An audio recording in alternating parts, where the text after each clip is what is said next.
Good morning everyone. Welcome to Enlighten tutorials. आज के video में हम लोग reflection and refraction class 10th chapter का नया टॉपिक जो कि रिफ्रैक्शन है उसको पढ़ेंगे। तो सबसे पहले हम लोग देखेंगे कि रिफ्रैक्शन होता क्या है। ठीक है, लास्ट क्लास में हम लोगों ने मैग्निफिकेशन देखा था, साइन कन्वेंशन देखा था। ठीक है, आज के वीडियो में हम लोग रिफ्रैक्शन देखेंगे। तो सबसे पहले रिफ्रैक्शन क्या है वो हमें जानना चाहिए। तो देखो, रिफ्रैक्शन मतलब होता है change in path of a light ray as it passes from one medium to another medium is called refraction of light. देखो, सबसे पहले तो आपको ये चीज़ जानना चाहिए कि अगर एक पॉलिश सरफेस ले लो, तुम सपोज एक मिरर ले लो, और लाइट अगर मिरर से स्ट्राइक करेगा तो वो मिरर लाइट को अपने अंदर से पास होने नहीं देगा, क्योंकि जो पॉलिश सरफेस है ना वो लाइट को अपने अंदर से पास होने नहीं देगा, इसलिए लाइट उस केस में रिफ्लेक्ट बैक हो जाएगा। लेकिन इन केस ऑफ रिफ्रैक्शन जो भी मीडियम ले रहे हो, जैसे कि आप ग्लास ले लो या वाटर ले लो, अगर लाइट एयर से वाटर में जा रहा है तो लाइट एयर से वाटर में जाएगा, वाटर के सरफेस पे स्ट्राइक करके वाटर में जाकर वो थोड़ा बेंड हो जाएगा, पर वो लाइट वाटर में जरूर पास हो जाएगा। तो रिफ्रैक्शन इसी को कहते हैं कि जब भी कोई लाइट रे एक मीडियम से, जैसे कि एयर, दूसरे मीडियम में जैसे कि वाटर पास हो जाए तो उसका पाथ थोड़ा बेंड हो जाएगा। जैसे आप यहाँ पे देख सकते हो कि एक इंसिडेंट रे है, ठीक है, वो एक मीडियम है एयर जो कि हमारा रेयर मीडियम है, उससे पास होता हुआ एक दूसरा मीडियम है जो कि ग्लास है। ठीक है, तो यहाँ पर एयर और ग्लास को लिया है उन्होंने, तो ग्लास एयर से ग्लास में अगर लाइट रे जाएगा तो वो क्या करेगा ना कि उसका पाथ चेंज हो जाएगा। आप यहाँ पे देखो, लाइट रे का पाथ यहाँ पर देखो नॉर्मल से कितना दूर है, एंगल ऑफ इंसिडेंस यहाँ देखो आप बड़ा लगेगा आपको। तो जब लाइट रे, इंसिडेंट रे जब आएगा एयर में और स्ट्राइक करेगा ग्लास के मीडियम से, तो स्ट्राइक करने के बाद वो सेम पाथ पे नहीं जाएगा ग्लास में, बल्कि वो थोड़ा बेंड होता हुआ टुवर्ड्स द नॉर्मल मूव कर जाएगा, और इसे ही हम लोग बोलते हैं रिफ्रैक्शन ऑफ लाइट। ठीक है, तो when light goes from denser medium to rarer medium it bends away from the normal। ठीक है, अगर मान लो मैं उल्टा कर दूं, सपोज मैं पहले ग्लास ले लूं और ग्लास से अगर मैं एयर में लाइट को पास कराऊं ना, तो ग्लास में जो सपोज यहाँ से मैंने उल्टा कर दिया तो लाइट सपोज यहाँ से ऐसे जा रहा है, जैसे ही यहाँ पे एयर आएगा ना तो लाइट अब नॉर्मल से दूर चला जाएगा, मतलब वो अवे फ्रॉम द नॉर्मल हो जाएगा। ठीक है, सो ये हमारा रिफ्रैक्शन ऑफ लाइट है। ठीक है, तो जब भी ऑब्जेक्ट को देखो, तो what is the refraction of light? The phenomenon of change in the path of light in going from one medium to another is called refraction of light. ठीक है, सो एक मीडियम से दूसरे मीडियम में जाना ही रिफ्रैक्शन ऑफ लाइट होता है। Light का एक मीडियम से दूसरे मीडियम में जाना ही रिफ्रैक्शन ऑफ लाइट होता है। The refraction of light is the phenomenon of bending of light from its original path. ठीक है, इसका जो ओरिजिनल पाथ है, 1 सेकेंड,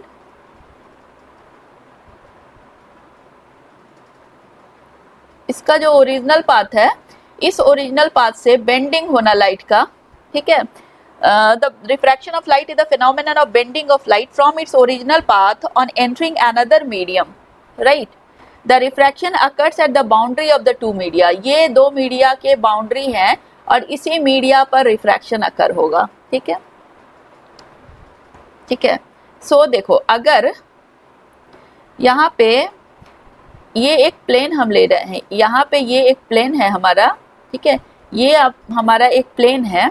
ठीक है, तो ये प्लेन जो है ना वो मीडियम 1 और मीडियम 2 को सेपरेट कर रहा है। ठीक है, और देखो एक रे ऑफ लाइट जो कि मीडियम 1 से आ रहा है, ठीक है, AO एक्सिस पे। ठीक है, so a ray of light traveling in medium 1 along AO strikes the boundary, ये बाउंड्री को स्ट्राइक करके of the two media at O। ठीक है, in medium 2 the ray traveling along OB, ठीक है, which is not in line with AO। आपको ये AO के लाइन में OB नहीं दिख रहा होगा, आपको लग रहा होगा कि AO, फिर ये लाइन थोड़ा ब्रेक करके OB में आ गया है।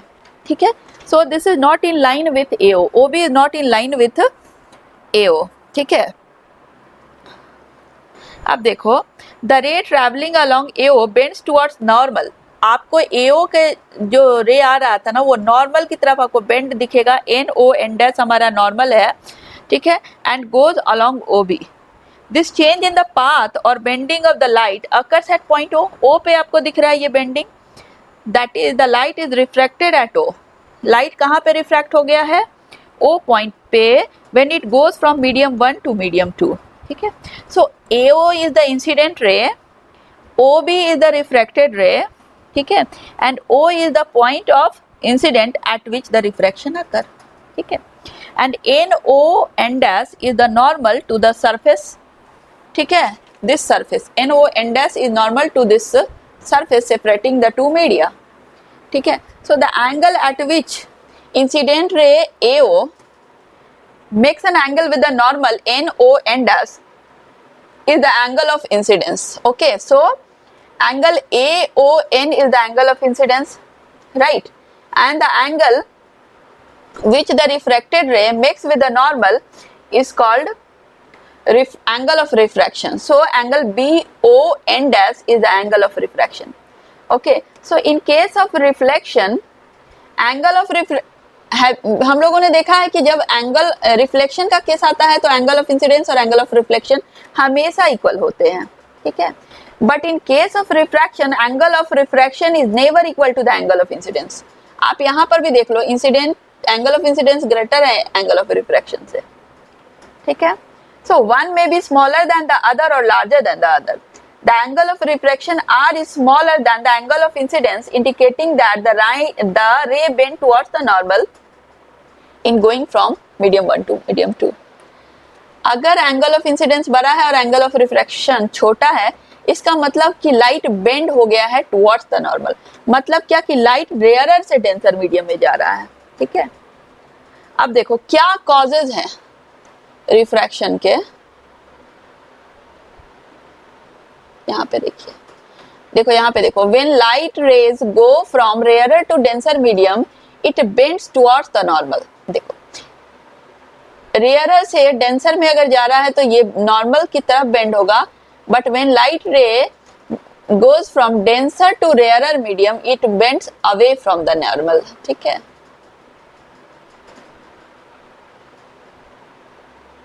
ठीक है, सो यही दोनों में केस में लिखा है कि when light rays go from denser to rarer, अगर denser मीडियम से rarer मीडियम में जा रहा है तो ये नॉर्मल से अवे मूव होगा।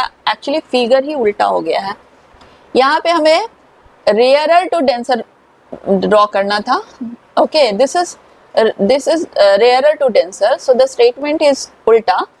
यहाँ पर हमें rarer to denser में दिखाना चाहिए, पर मैंने denser to rarer लिख दिया है, मिस्टेक हो गया मुझे, ठीक है। ठीक है, अब देखो when light rays goes from rarer to denser, यहाँ पे rare नहीं, यहाँ पे एक्चुअली denser to rarer दिखाया है। सो आप यहाँ से समझ सकते हो कि अगर denser से rarer में जाएगा तो bend away from the normal, अगर rarer से denser में जाएगा तो it bends towards the normal हो जाएगा, ठीक है। अब देखो causes of refraction हम लोग देखेंगे कि क्यों होता है refraction, ठीक है। देखो further the angle of the bending of ray would depends upon difference in the speed of the light in the two media। bending क्यों होगा? क्योंकि light का speed दोनों मीडियम में डिफरेंट है, ठीक है। सपोज आप एक सड़क पे जा रहे हो, okay, you are travelling in a road. अगर आप उस रोड पे जा रहे हो तो जब तक ट्रैफिक नहीं रहेगा आप आराम से स्मूथली जाते रहोगे, ठीक है। आपकी स्पीड भी बहुत ज्यादा रहेगी, आप एकदम तेजी से ऐसे जाओगे। लेकिन मान लो यहाँ पे बहुत ज्यादा ट्रैफिक है तो आपकी स्पीड धीरे धीरे धीरे धीरे कम होती जाएगी। आप ऐसे ऐसे देखोगे कहाँ ट्रैफिक कम है, कहाँ से निकले। सो speed of light also depends upon the medium. अगर मीडियम डेंसर है तो स्पीड ऑफ लाइट कम हो जाएगा, अगर मीडियम रेयरर है तो स्पीड ऑफ लाइट बढ़ जाएगा। तो जब स्पीड ऑफ लाइट कम है मतलब वो कम डिस्टेंस ट्रेवल करेगा, तो length of AO is also smaller than the length of OB। तो आप देख सकते हो कि जब स्पीड अधिक डिस्टेंस अधिक, यहाँ पे देखो स्पीड अधिक है तो इसने ज्यादा डिस्टेंस कवर किया, यहाँ पे स्पीड कम तो डिस्टेंस भी कम।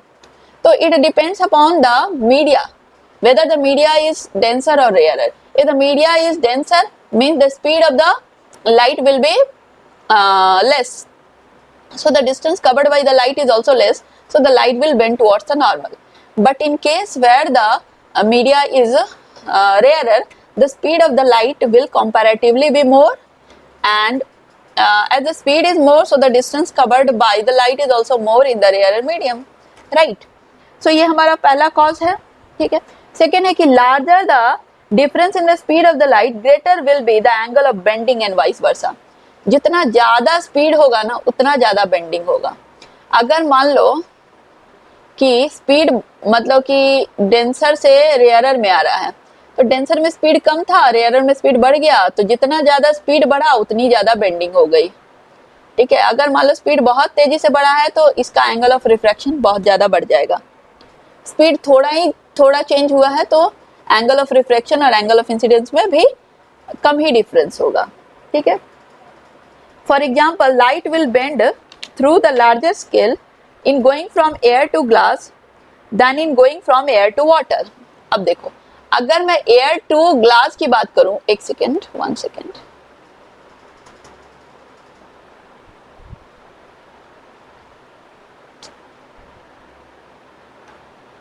अगर मैं air to glass में बात करूं तो लाइट जो है ना एयर से ग्लास में ज्यादा बेंड हो जाएगा. ग्लास में अगर लाइट को हम भेजेंगे एयर से तो ग्लास में वो ज्यादा बेंड होगा in comparison to air to water, ठीक है. So light will bend through larger scale in going from air to glass than in going from air to water. This is because, why this is so? This is because the speed of light in air is, हमें speed of light पता होना चाहिए. Air में speed of light in air is 3 into 10 to the power 8 meter per second, whereas the speed of light in water is, speed of light in glass is 2 into 10 to the power 8 meter per second. Okay, whereas the speed of light in water is 2.25 into 10 to the power 8 meter per second. तो आप देख सकते हो कि air में 3 into 10 to the power 8 meter per second, glass में 2 into 10 to the power 8 meter per second, ठीक है. तो एयर बाई ग्लास का रेशियो 2:3 है. लेकिन जब मैं वाटर की बात करूं तो वाटर में 2.25 into 10 to the power 8 meter per second है speed of light. So the basic cause of refraction is the change in the speed of light in going from one medium to another. For example, when a ray of light traveling in air enters into glass, the speed of light decreases. So अगर air से glass में जा रहा है light तो light की speed घटेगी. Therefore bending of light or refraction of light occurs at the interface of the air and glass. तो बेंडिंग कहाँ पे होगा? इंटरफेस में, जहाँ पे एयर और ग्लास के बीच का जो एक्सिस है ना वहां पे बेंडिंग होगा, ठीक है. So the speed of light in vacuum is fundamental constant of nature. अगर मैं पूछूंगी कि what is the fundamental constant of nature, तो speed of light in vacuum is the fundamental constant of nature, ठीक है. In air the speed of light is only marginally less compare to that in vacuum, ठीक है. देखो, अब हम लोग vacuum और एयर में स्पीड ऑफ लाइट को एक ही कंसीडर करेंगे क्योंकि थोड़ा सा का ही अंतर होता है. Therefore speed of light in air and speed of light in vacuum both we can take as 3 into 10 to the power 8 meter per second, ठीक है. So a transparent substance in which light can travel is called optical medium. अब देखो, light अगर किसी भी medium में चला जाए अंदर, ठीक है, light can travel easily in any medium, so that medium is called optical medium, ठीक है. अब ऑप्टिकल मीडियम के कुछ एग्जांपल बताइए. देखिए, ऑप्टिकल मीडियम में हम लोग एयर ले सकते हैं क्योंकि लाइट एयर में आराम से आ सकता है. फिर क्या बोल सकते हैं ऑप्टिकल मीडियम का? ऑप्टिकल मीडियम में हो सकता है हमारा वाटर, अल्कोहल भी हो सकता है क्योंकि उसमें भी लाइट जाएगा, ग्लास हो सकता है, ठीक है. So these are the some of the common optical media, ठीक है. Different optical media have different optical densities. अलग अलग सबके डेंसिटी होते हैं, ठीक है. सबके अलग अलग डेंसिटी है. ग्लास का ज्यादा डेंसिटी हो जाएगा वाटर से, ठीक है. So speed of light in different optical media is different, ठीक है. तो अलग अलग मीडिया में स्पीड ऑफ लाइट अलग अलग हो जाएगा, ठीक है. So a medium a medium in which speed of light is more is said to be optically rarer medium. जैसे कि एयर, एयर में देखो स्पीड ऑफ लाइट मोर है तो इसको हम लोग ऑप्टिकली रेयरर मीडियम कहेंगे। देखो यहाँ पे स्पीड ऑफ लाइट क्या है, मोर है, तो हम लोग इसको बोलते हैं ऑप्टिकली रेयरर मीडियम। ठीक है, ठीक है। And a medium in which the speed of light is less is said to be optically denser medium. जैसे कि आप यहाँ पे देख सकते हो कि यहाँ पे स्पीड ऑफ लाइट कम है, इसलिए हम लोग इसको ऑप्टिकली डेंसर मीडियम कहेंगे। We know that the speed of light in air is 3 into 10 to the power 8 metre per second. अभी मैंने आपको बताया है कि एयर में speed of light 3 into 10 to the power 8 metre per second है, and the speed of light in water is 2.25 into 10 to the power 8 metre per second. ठीक है, and the speed of light in glass, इस glass में speed हो जाएगा 2 into 10 to the power 8 metre per second. Therefore, air is an optically rarer medium compared to both air and water and glass। तो air में speed ज्यादा है, मतलब air rarer medium है। ग्लास में स्पीड कम हो गई लाइट की, मतलब it is optically denser medium.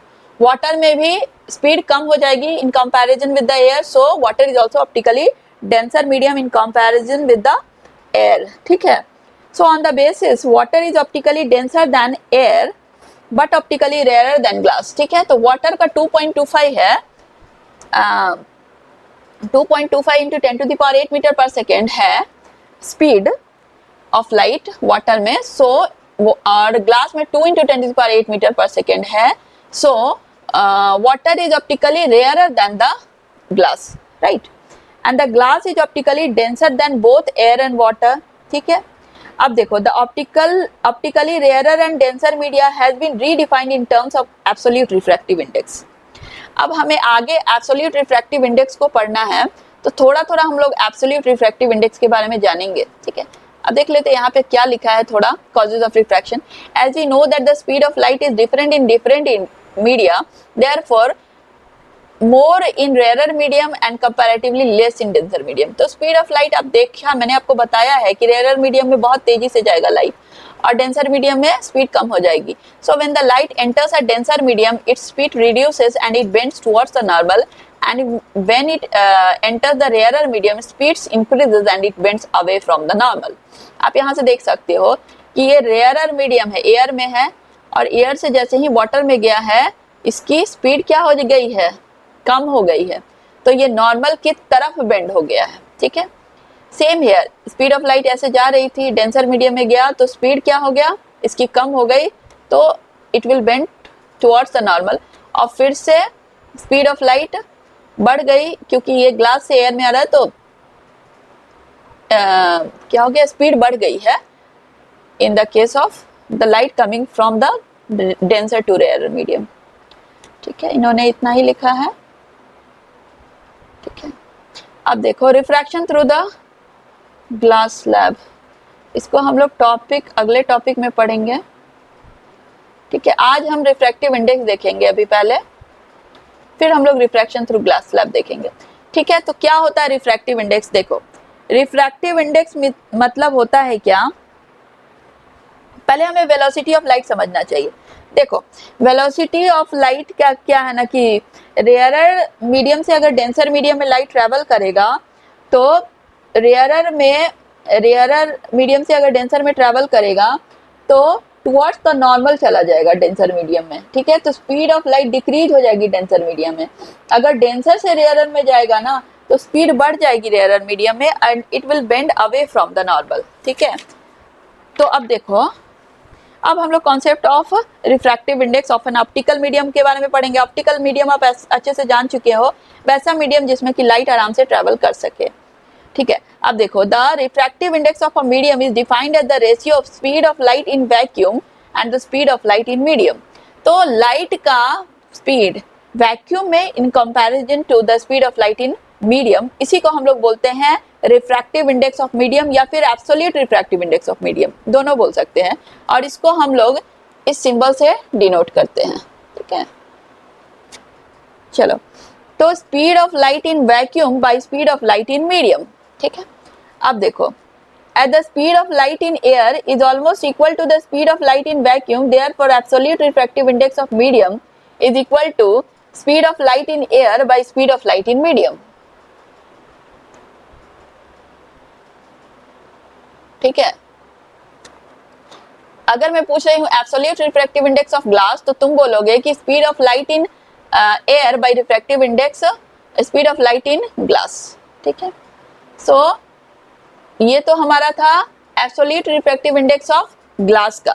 ठीक है, अगर मैं सिर्फ ग्लास का पूछूंगी तो बोलोगे क्या speed of light in air by speed of light in glass.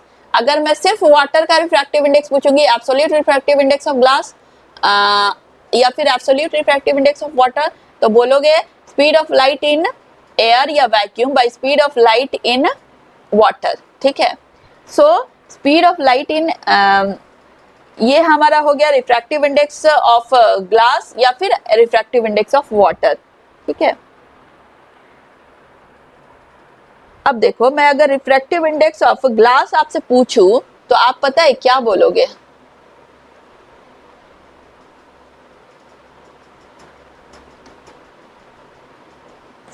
देखो मैं आपसे पूछूंगी कि रिफ्रैक्टिव इंडेक्स ऑफ, मुझे रिफ्रैक्टिव इंडेक्स ऑफ ग्लास बताओ, तो आप बताओगे speed of light in vacuum और air by speed of light in glass. So speed of light in vacuum is 3 into 10 to the power 8 metre per second, और speed of light in glass is, मैंने आपको बताया है 2 into 10 to the power 8 metre per second. ठीक है, so refractive index of glass हम लोग लिखेंगे, क्योंकि refractive index of glass with respect to air लिखने से बेटर है कि मैं direct refractive index of glass लिखूं। अगर मैं रिफ्रैक्टिव इंडेक्स ऑफ वाटर बोल रही हूँ, मतलब क्या refractive index of water with respect to refractive index of air. So air के बदले हम लोग डायरेक्ट सिर्फ रिफ्रैक्टिव इंडेक्स लिख देते हैं। ठीक है, अगर मैं बोलूं रिफ्रैक्टिव इंडेक्स ऑफ वाटर निकालने के लिए, तो आप क्या लिखोगे? Speed of light in air with by speed of light in water. So refractive index of water को हम लोग लिख सकते हैं refractive index of water with respect to air लिख भी सकते हैं, या फिर सिर्फ लिख सकते हैं रिफ्रैक्टिव इंडेक्स ऑफ वाटर। तो इस केस में क्या होगा? स्पीड ऑफ लाइट या velocity of light in air by velocity of light in water, और हमें पता है velocity of light in air is 3 into 10 to the power 8 metre per second, और speed of light in water is 2.25 into 10 to the power 8 metre per second. ठीक है, so as in vacuum and air speed of light for all the wavelength is maximum and equal to c, therefore refractive index of free space और air is minimum, that is 1। अगर मैं सिर्फ refractive index of air पूछूं ना, तो तुम क्या बोलोगे? Speed of light in vacuum by speed of light in air, और speed of light in vacuum is also 3 into 10 to the power 8 metre per second, and speed of light in medium is that is air is also 3 into 10 to the power 8 metre per second. So overall हमारा refractive index in air हमारा 1 आ जाएगा। ठीक है, सो देखो अलग अलग medium का अलग अलग रिफ्रैक्टिव इंडेक्स होता है, और जो भी रिफ्रैक्टिव इंडेक्स है ना उसको हम लोग बेसिकली कंपेयर करते हैं एयर से ही। ठीक है, सो देखो यहाँ पे as the refractive index is the ratio of the two velocity, it has no units, a pure number. यहाँ पर भी वेलोसिटी है और नीचे भी वेलोसिटी है, दोनों वेलोसिटी में जो यूनिट है वो ऊपर नीचे कट जाएगा, तो रिफ्रैक्टिव इंडेक्स का कोई यूनिट होता नहीं है। ठीक है, देखो जैसे कि अगर मैं रिफ्रैक्टिव इंडेक्स ऑफ ग्लास पूछूं तो तुम क्या लिखोगे कि refractive index of air with respect to refractive index of what is refractive index of glass? तो velocity of light in air by velocity of light in glass। ठीक है, velocity of light in air क्या है? 3 into 10 to the power 8 metre per second, और velocity of light in glass क्या है? 2 into 10 to the power 8 metre per second. तो metre per second cut गया, तो हमारा ओवरऑल 3/2 आ जाएगा। ठीक है, जिसको हम लोग 1.5 भी बोल सकते हैं 3/2 को।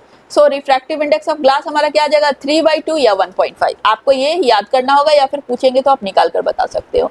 सिमिलरली अगर आपसे पूछेंगे रिफ्रैक्टिव इंडेक्स ऑफ वाटर बताओ, तो तुम क्या करोगे? Velocity of light in air that is 3 into 10 to the power 8 metre per second, velocity of light in water that is 2.25 into 10 to the power 8 metre per second. जब दोनों को solve करोगे तो आपको मिलेगा 4/3। ठीक है, 4/3 मिलेगा, जिसको आप लिख सकते हो 1.33। तो आप पूछेगा कि रिफ्रैक्टिव इंडेक्स ऑफ ग्लास ज्यादा है या रिफ्रैक्टिव इंडेक्स ऑफ वाटर ज्यादा है, बताओ। तो 1.5 बड़ा है कि 1.33? तो आप बताओगे क्या कि 1.5 बड़ा है। So refractive index of glass is more than the refractive index of water. Okay, so both glass and water are optically denser medium to air और वैक्यूम। ठीक है, अब देखो further glass is optically denser compare to water and the water is optically denser compare to air but water is optically rarer compare to glass. मैंने आपको बता दिया कि वाटर रेयरर है ग्लास से, ग्लास डेंसर है वाटर से, लेकिन वाटर और ग्लास दोनों ही डेंसर है इन कंपेयर टू एयर। ठीक है, अब देखो रिफ्रैक्टिव इंडेक्स को हम लोग क्या लिख सकते हैं, refractive index is equal to c by v. ठीक है, मतलब speed of light in air by speed of light in medium. ठीक है, तो अगर मान लो कि रिफ्रैक्टिव इंडेक्स बढ़ेगा तो velocity of light in medium घटेगा। वही मैं बता रही हूँ, अगर रिफ्रैक्टिव इंडेक्स घटेगा तो speed of light in medium बढ़ेगा। ठीक है, क्योंकि c हमारा कांस्टेंट है, तो अगर मान लो रिफ्रैक्टिव इंडेक्स बढ़ा तो speed of light in medium घटेगा। अगर रिफ्रैक्टिव इंडेक्स कम हो रहा है तो speed of light will increase. ठीक है, so larger the value of n smaller is the value of v। मैंने वही बताया कि अगर n और या फिर रिफ्रैक्टिव इंडेक्स की वैल्यू बढ़ गई तो वेलोसिटी की वैल्यू कम हो जाएगी। ठीक है, it means in denser medium the speed of light is smaller and in rarer medium the speed of light is larger. ठीक है, डेंसर मीडियम में स्पीड ऑफ लाइट कम हो जाएगा और रेयरर मीडियम में स्पीड ऑफ लाइट बढ़ जाएगा। ठीक है, अब हम लोग थोड़ा रिलेटिव रिफ्रैक्टिव इंडेक्स को देखेंगे। ठीक है, मैं आपको ऐसे ही समझा देती हूँ, एक मिनट। देखो रिलेटिव रिफ्लेक्टिव इंडेक्स क्या होता है ना कि when light passes from one medium to another medium the refractive index of medium 2 with respect to medium 1 is written as refractive index of one medium two to medium with respect. यहाँ पे देखो आप, हाँ जैसे कि देखो for glass और water pair, अगर मान लो कि ग्लास से, अगर मान लो क्या कि when light passes from glass to water तो refractive index of glass with respect to refractive index of water हो जाएगा। So when light passes from one medium to another medium the refractive index of medium 2 with respect to medium 1 is written as 1 and 2।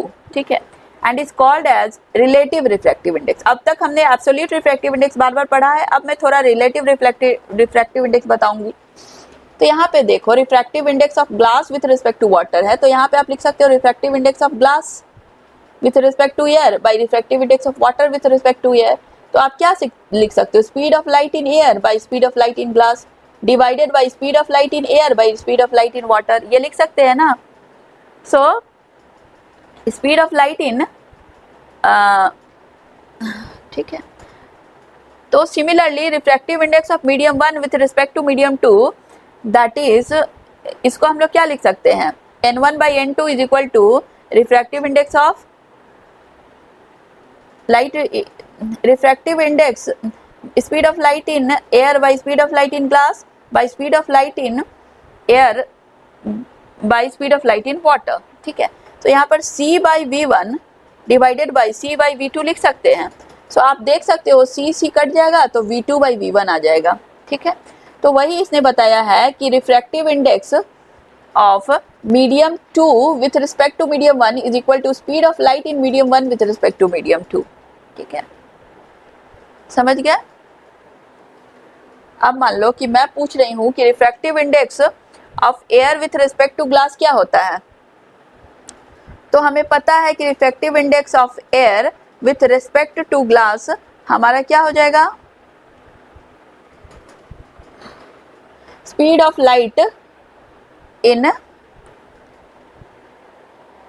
Refractive index of air with respect to glass हो जाएगा speed of light in glass by speed of light in air.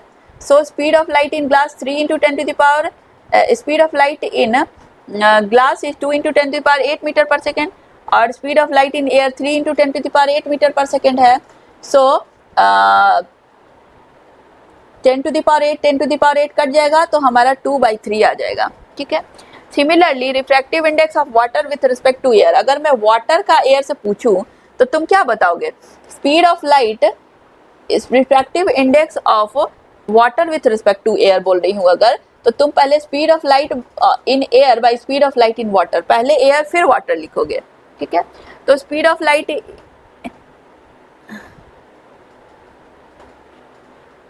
Refractive index of water with respect to air हमारा क्या हो जाएगा, speed of light in air by speed of light in water 3 into 10 to the power 8 meter per second by 2.25 into 10 to the power 8 meter per second, that is 3/4. ठीक है, अगर आप दोनों को कंपेयर करोगे ना, speed refractive index of glass with water, तो हमारा हो जाएगा refractive index of glass with water is equal to refractive index of glass in compare with air by refractive index of water in compare with air. So अभी देखा, अभी हमने निकाला है कि रिफ्रैक्टिव इंडेक्स ऑफ ग्लास हमारा क्या है 2/3 और रिफ्रैक्टिव इंडेक्स ऑफ वाटर हमारा क्या है 4/3. जब दोनों को आप सॉल्व करोगे 2/3 और 4/3 तो आपको मिलेगा 9/8. ठीक है, तो ये हमारा रिलेटिव रिफ्रैक्टिव इंडेक्स है जो कि यहाँ पे दिया गया है, और यहाँ पर सब एब्सोल्यूट रिफ्रैक्टिव इंडेक्स है. ठीक है, this all are absolute refractive index. Relative मतलब दो अलग अलग मीडिया को कंपेयर कर रहे हैं, एब्सोल्यूट मतलब बस एक ही मीडिया को कंपेयर कर रहे हैं एयर से, और इसमें वाटर को कंपेयर कर रहे हैं एयर से. सो रिलेटिव रिफ्लेक्टिव इंडेक्स में दो अलग अलग मीडिया को कंपेयर कर रहे हैं, एयर और वाटर, एयर को छोड़कर. ठीक है, सो ये हमारा रिफ्रैक्टिव इंडेक्स का कॉन्सेप्ट था. तो आज के वीडियो में हम लोगों ने रिफ्रैक्शन ऑफ लाइट और रिफ्रैक्टिव इंडेक्स का कॉन्सेप्ट सीखा. ठीक है, आगे के वीडियो में मैं लॉज ऑफ रिफ्रैक्शन पढ़ाऊंगी. ठीक है, यहाँ पर देखिए मैं लॉज ऑफ रिफ्रैक्शन पढ़ाऊंगी आगे के वीडियो में. ठीक है, तब तक आप हमारे चैनल पे बने रहिए और हमारे वीडियो को लाइक, सब्सक्राइब और शेयर कीजिए, और प्लीज़ अपने फ्रेंड्स के बीच में शेयर कीजिए ताकि हमें भी मोटिवेशन मिले और हम भी और अच्छे अच्छे वीडियो को लेकर आए. ठीक है, थैंक यू सो मच.